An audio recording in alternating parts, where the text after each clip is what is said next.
బట్టతలతో వరి అవుతున్నారా? Don't worry. Keha skin and hair clinic లో మోస్ట్ అడ్వాన్స్డ్ FUE టెక్నాలజీతో మీ బట్టతలకి శాశ్వత పరిష్కారం. This is Dr.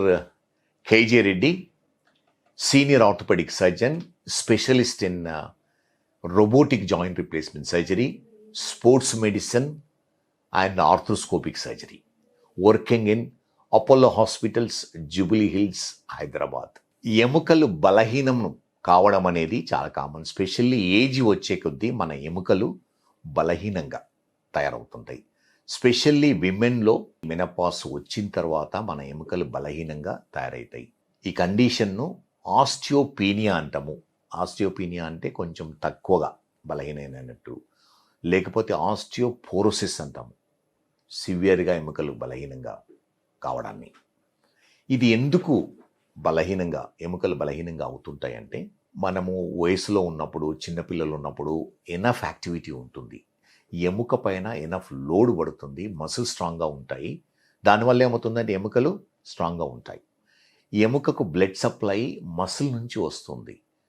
అందుకని మన మసిల్స్ స్ట్రాంగ్ ఉన్నప్పుడే ఎముకకు ప్రాపర్ బ్లడ్ సప్లై వెళ్ళి ఎముక కూడా స్ట్రాంగ్గా ఉంటుంది. అండ్ మెయిన్ ఫ్యాక్టర్ ఏంటిదంటే, ఎముకలు స్ట్రాంగ్గా ఉండాలంటే ఎముక పైన లెగ్స్ కానీ, ఆర్మ్స్ కానీ, బ్యాక్ కానీ వాటికి లోడ్ ఉండాలి. సఫిషియంట్ లోడ్ ఉన్నప్పుడే ఆ ఎముకలు మనకు స్ట్రాంగ్గా ఉంటాయి. అందుకని ఈ ఎముకలకు మనము వెయిట్ బేరింగ్ ఎక్సర్సైజెస్ అంటాము. అంటే మనము సైక్లింగ్, క్రాస్ ట్రైనర్, కొంచెం వెయిట్ పెట్టి క్రాస్ ట్రైనర్ చేయడం వల్ల ఏమవుతుందంటే లోడు పడుతుంది ఎముకల పైన. అదేవిధంగా చిన్న వెయిట్స్ పెట్టి కూడా మనము లెగ్ ఎక్సర్సైజ్ కానీ, ఆర్మ్ ఎక్సర్సైజ్ అంటే upper లిమ్ exercise with small dumbbells 1/2 kg 1 kg రిపీటెడ్గా రెగ్యులర్గా 4 to 5 times in a week, maybe about 20 minutes చేయడం వల్ల ఏమవుతుందంటే ఎముక పైన లోడ్ పడి ఆ ఎముకలు స్ట్రాంగ్ అవుతున్నాయి. సో ఎముకలు అనేటివి కాల్షియం కాంటెంట్ కాన్స్టెంట్గా ఉండదు. రోజు కాల్షియం డిపాజిట్ అవుతుంది, కొంత అబ్జార్బ్ అవుతుంది. ఈ రెండు బ్యాలెన్స్, ఈక్వలిబ్రియం మెయింటైన్ చేసినప్పుడే ఆ ఎముకలు బలంగా ఉంటాయి.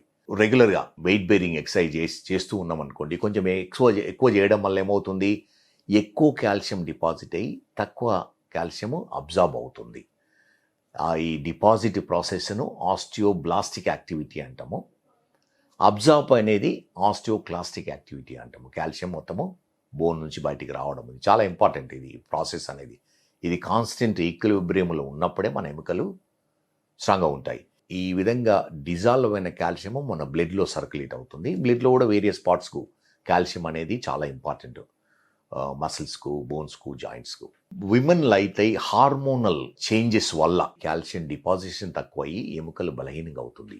సో ఎముక దాని కార్టెక్స్ అంటే డయామీటర్ లోపల ఉన్న థిక్నెస్లో కార్టెక్స్ తక్కువయ్యి ఈజీగా ఫ్రాక్చర్ కావడానికి ఉంటుంది. సింపుల్ ఫాల్, స్లిప్ అయి పడడం వల్ల రిస్ట్ ఫ్రాక్చర్ కానీ, హిప్ ఫ్రాక్చర్ కానీ, బ్యాక్ బోన్ ఫ్రాక్చర్ కానీ అవుతుంది.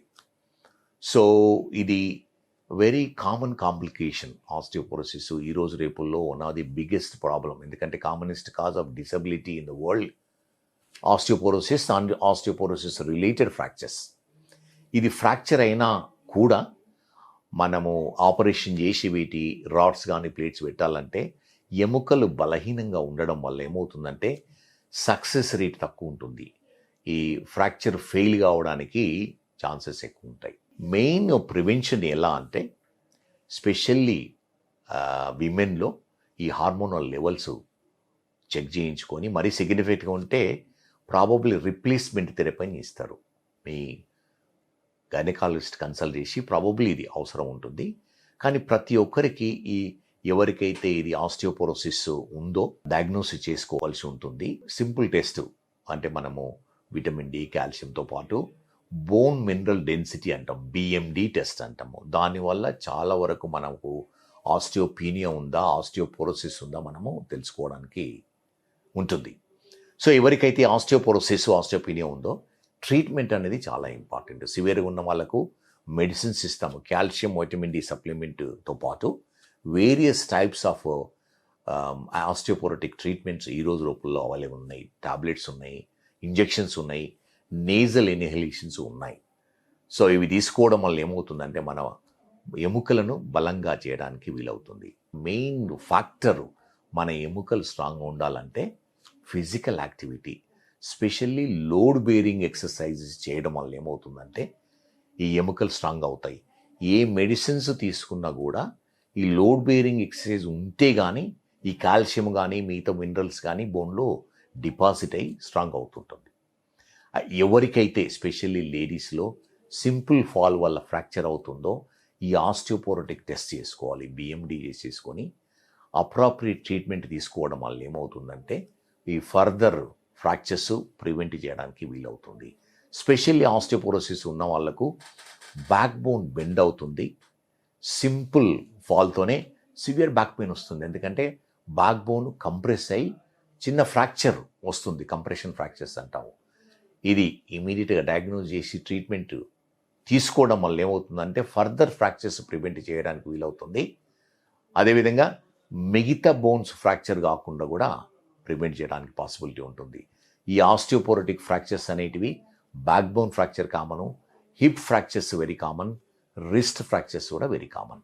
సో ఈ ప్రివెన్షన్ ఆఫ్ ఆస్టియోపోరోసిస్ అనేది చాలా ఇంపార్టెంట్. మనము regular physical activity, load bearing exercises, good food అంటే కాల్షియం సప్లిమెంట్స్, గుడ్ ప్రోటీన్స్ తీసుకోవడము, ఫ్రెష్ ఫ్రూట్స్ వెజిటబుల్స్ తీసుకోవడము, అప్పుడప్పుడు ఈ supplements vitamin D, calcium supplements plus ఈ ఆస్టియోపోరోటిక్ మెడిసిన్స్ ఉంటాయి, బిస్ఫాస్ఫోనేట్స్ అని, పారాథైరాయిడ్ హార్మోన్స్ అని ఉంటాయి. ఈ డాక్టర్ అడ్వైస్ తీసుకొని అప్రాప్రియేట్ డోస్ తీసుకోవడం వల్ల ఈ ఆస్టియోపోరోసిస్ ట్రీట్మెంట్ చేయొచ్చు, ప్రివెంట్ చేయడానికి వీలవుతుంది.